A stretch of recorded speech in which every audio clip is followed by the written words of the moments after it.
سبيل الدموع سبيل مريح تنهد يا صاحي كي تستريح وغص الدعاء الخفي الصريح يسعك الفضاء الرحيم الفسيح.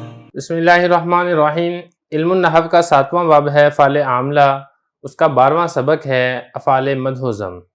اس سبق کے اندر ہم مدح کے لیے جو افعال استعمال ہوتے ہیں، مذمت کے لیے جو افعال استعمال ہوتے ہیں، وہ کون سے افعال ہیں اور یہ کیا کیا عمل کرتے ہیں، یہ ساری تفصیل ہم پڑھیں گے. دیکھیں، عربی کے اندر تعریف کرنے کے لیے اور اسی طرح مذمت کرنے کے لیے دو قسم کے افعال استعمال ہوتے ہیں. ایک ہے تعریف کرنے کے لیے، یہ دو فعل ہیں. ایک ہے نعمہ اور حبذا، اور دوسرا ہے مذمت کرنے کے لیے، برائی کرنے کے لیے، یہ بھی دو فعل ہیں، بئس اور ساء. یہ حضرت فرما رہے ہیں یعنی وہ افعال جن سے اچھائی یا برائی کا اظہار کیا جائے، اور یہ ٹوٹل 4 ہیں، کل 4 افعال ہیں، نعمہ، حبذا، بئس اور ساء. ان میں نعمہ اور حبذا تعریف کرنے کے لیے آتا ہے، اور بئس اور ساء برائی بتانے کے لیے ہیں. ایک بات تو یہ ہوگی. دوسری بات آپ نے یہاں پر یہ سمجھنا ہے کہ ان افعال کے بعد دو چیزیں ہوتی ہیں. ایک ہوتا ہے ان کا فاعل، اور دوسرا ان کا ہوتا ہے مخصوص بالمدح یا مخصوص بالذم. فاعل تو وہ ہے جو اس کا فاعل بنتا ہے ان افعال کا، اور دوسرا مخصوص بالمدح وہ ہے، یعنی اگر آپ تعریف کر رہے ہیں تو اس کے بعد ایک اسم اور ہوگا جو اس کا مخصوص بالمدح بنے گا، جس کی تعریف کی جا رہی ہے. اس کو عربی میں کہا جائے گا مخصوص بالمدح. اور اسی طرح اس کے بعد اگر ایسا اسم ہے جس کی آپ برائی کر رہے ہیں اور فعل آپ وہ لے کر آئے ہیں مذمت کرنے والا ہے، تو جو فاعل کے بعد والا لفظ ہوگا اس کو کہا جائے گا مخصوص بالذم. یہ حضرت فرما رہے ہیں ان افعال کے بعد جو اسم ہوتا ہے وہ مرفوع ہوتا ہے. پہلی بات تو یہ، کیونکہ وہ فاعل ہوتا ہے نا، وہ مرفوع ہوتا ہے، اور ان کا فاعل ہوتا ہے. اور فاعل کے بعد جو اسم ہوتا ہے اگر اس کی تعریف کرنی مقصود ہو تو اس کو مخصوص بالمدح کہتے ہیں، اور اگر اس کی برائی کو بتانا مقصود ہو، مقصود کا مطلب آپ کا ارادہ اس کی برائی کو بتانے کا ہو، تو اس کو مخصوص بالذم کہتے ہیں. افعال مدح و ذم کے بارے میں حضرت فرما رہے ہیں کہ حبذا کے علاوہ 4 افعال تھے نا، نعمہ، حبذا، بئس اور ساء. حبذا کے علاوہ باقی افعال کے فاعل کے لیے 3 شرطیں ہیں، یعنی ان تینوں میں سے کوئی ایک شرط پائی جائے گی تو پھر فاعل بنے گا، اس کے علاوہ فاعل نہیں بنے گا. وہ 3 شرطیں کون سی ہیں؟ نمبر 1، یا تو فاعل پر الف لام تعریف کا داخل ہو. جیسے مثال دیکھیں، نعم الرجل زید. اس میں نعمہ یہ فعل مدح ہے، اور جو الرجل ہے یہ اس کا فاعل ہے، اور آپ کو نظر آ رہا ہے کہ الرجل پہ الف لام تعریف کا داخل ہے. یا تو یہ صورت ہو، یا دوسری صورت یہ ہے ایسے اسم کی طرف مضاف ہو جس پر الف لام تعریف کا داخل ہے، یعنی جو فاعل ہے، فاعل مضاف ہو اور اس کا مضاف الیہ ایسا اسم ہو جس کے اوپر الف لام تعریف کا داخل ہو. جیسے نعمہ صاحب القوم زید. یہاں پہ میں لکھ دیتا ہوں نعمہ صاحب القوم زید. اب یہاں پہ دیکھیں نعمہ یہ فعل مدح ہے، صاحب مضاف ہے، القوم مضاف الیہ ہے، اور القوم یہ دیکھیں مضاف الیہ ایسا ہے جس کے اوپر الف لام تعریف کا داخل ہے. تو یہ ہونا چاہیے کہ فاعل یا تو فاعل پر خود الف لام تعریف کا داخل ہو، یا فاعل کے مضاف الیہ پر الف لام تعریف کا داخل ہونا چاہیے، یا پھر فاعل پوشیدہ ضمیر ہو اور اس کی تمیز نکرہ منصوبہ ہے. اس کا کیا مطلب ہے اس کو بھی دیکھ لیں. نعمہ رجلاً زید. اب اس مثال میں اگر آپ دیکھیں گے نعمہ یہ فعل مدح، اس کا جو فاعل ہے وہ رجلاً نہیں ہے، کیونکہ فاعل تو مرفوع ہوتا ہے.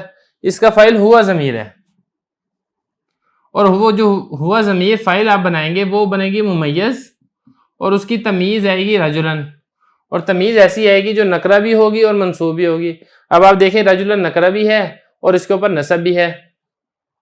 تو یہ حضرت فرما رہے ہیں کہ فاعل پوشیدہ ضمیر ہو، یعنی نظر نہ آ رہی ہو، اور وہ خود ممیز ہو اور اس کی تمیز نکرہ منصوبہ ہو، جیسے نعم رجلاً زید. تو یہ 3 شرطوں میں سے کوئی ایک شرط ہونی چاہیے، پھر فاعل بنے گا، اور فاعل کے بعد والا جو اسم ہے وہ مخصوص بالمدح یا مخصوص بالذم ہوگا. جیسا کہ بئس الرجل زید، اس میں بھی ایسے ہی ہے. دیکھیں رجل پہ الف لام داخل ہے جو کہ اس کا فاعل بن رہا ہے بئس کا، اور رجل اس کا فاعل ہے، زید یہ بنے گا مخصوص بالذم. اور اسی طریقے سے یہاں پر بھی ایسی ہے، ساء یہ فعل ذم ہے اور رجل اس کا فاعل ہے، اور زید مخصوص بالذم ہے. البتہ یہ جو شرط ہے یہ نعمہ کے متعلق یہ والی شرط نہیں ہے. نعمہ کا جو فاعل ہے وہ الف لام کے بغیر بھی آ سکتا ہے. تو یہ تو بات ہے افعال مدح اور افعال ذم کے متعلق. اس کے بعد تھوڑا سا مختصر سا ہے افعال تعجب، وہ بھی ہم اسی سبق کے اندر ہی پڑھ لیں گے. دیکھیں افعال مدح و ذم کے بعد جو آخری فعل ہے وہ ہے افعال تعجب. یہ بیسیکلی وہ فعل ہوتے ہیں جو تعجب اور حیرت کا اظہار کرنے کے لیے انسان استعمال کرتا ہے. جیسے انگلش کے اندر ہم کہتے ہیں واو، یہ وہی افعال تعجب ہے. لیکن ذرا یہ وہ افعال ہیں جن سے تعجب اور حیرت کا اظہار کیا جائے. ثلاثی مجرد کے ہر اس مصدر سے جس میں رنگ یا عیب کا معنی نہ ہو تعجب کے دو صحیح آتے ہیں. لیکن اگر وہ مصدر ایسے ہے جو رنگ والا اس کے اندر معنی ہے یا اس کے اندر عیب والا معنی ہے، اور عام طور پر نا یہ باب کاروما یکرمو اسی سے رنگ اور عیب والے معنی آتے ہیں، ان سے فعل تعجب نہیں آتا. اس کے علاوہ جو باقی ہیں ان سے آ جاتا ہے. جیسے اس کے لیے دو فعل آتے ہیں، ایک ہے ما افعلہ، جیسے ما احسن زیدن، اور دوسرا ہے افعل بھی. یہ دو فعل آتے ہیں. اب پہلے اس کو دیکھ لیں، ما افعلہ. دیکھیں اس کو ما افعلہ بھی کہہ سکتے ہیں، اور اس کو ما افعلہ کے بعد جو ہو ضمیر آپ مفعول کے لے کر آئے ہیں، یہاں پہ ضمیر کے بجائے آپ اس میں ظاہر بھی لے کر آ سکتے ہیں مفعول کا. جیسا کہ یہاں پر لے کر آئے ہیں ما احسن زیدن، یہ وہی جو زیدن ہے یہاں پہ اس میں ظاہر ہے، یہاں پر ضمیر ہے، تو فرق کوئی نہیں ہے ان دونوں میں. اب یہ جو ما ہے میم الف ما، یہ ایو شیء کے معنی میں ہے. تو پورا جملہ ایسے بنے گا ایو شیء احسن زیدن. اس کی اگر ہم ترکیب کریں گے تو ترکیب ایسے ہوگی، ایج مضاف ہوگا اور شے یہ مضاف الیہ، مضاف الیہ سے مل کر بنے گا مبتدا، اور جو احسن ہے یہ بنے گا فعل، ہوا ضمیر ہوگی اس میں فاعل، اور زید بنے گا مفعول. احسن فعل اپنے فاعل اور مفعول سے مل کر جملہ فعلیہ خبریہ ہو کر پھر یہ خبر بنے گا ایو شیء مبتدا کی، مبتدا اپنی خبر سے مل کر جملہ اسمیہ خبریہ ہوگا. یہ تو ہو گیا پہلا صیغہ. جو دوسرا صیغہ ہے وہ ہے افعل بہ.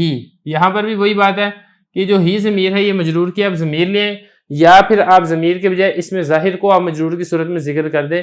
دونوں طرح آپ کر سکتے ہیں. یہاں پہ ضمیر ہے اور یہاں پہ اس میں ظاہر ہے. لیکن یہاں پہ آپ نے ایک چیز سمجھنی، جو احسن ہے یہ امر کا صیغہ باب فعال سے، جیسے اکرم. لیکن یہ یہاں پر ہے تو امر کا صیغہ، لیکن یہ ماضی کے معنی میں ہے، اکرما کے معنی میں ہے. تو یہ احسن جو ہے یہ احسانہ کے معنی میں ہوگا اور با زائد ہے، تو مطلب یہ بنے گا احسن زیدن. دیکھیں ذرا، مگر ماضی کے معنی میں اور زید پر داخل ہونے والی با یہ زائد ہے، تو مطلب یہ بنے گا احسن زیدن. اور احسن زیدن کے اندر بھی جو ہے اس کا معنی یہ ہوگا سارا زیدن ذا حسن، کہ زید خوبصورت ہو گیا ہے. تو خلاصہ یہ ہے کہ دو فعل ہوں گے، جب بھی آپ نے تعجب کا اظہار کرنا ہو، آپ نے حیرت کا اظہار کرنا ہو، تو آپ ثلاثی مجرد سے ان دو میں سے کوئی ایک وزن استعمال کریں گے اور اس کے اوپر پھر وہ فعل لے آئیں گے. باقی جب انشاءاللہ ہم اس کی تمرین کریں گے تو وہاں پر ہم مزید وضاحت سے اس کو ڈسکس کریں گے.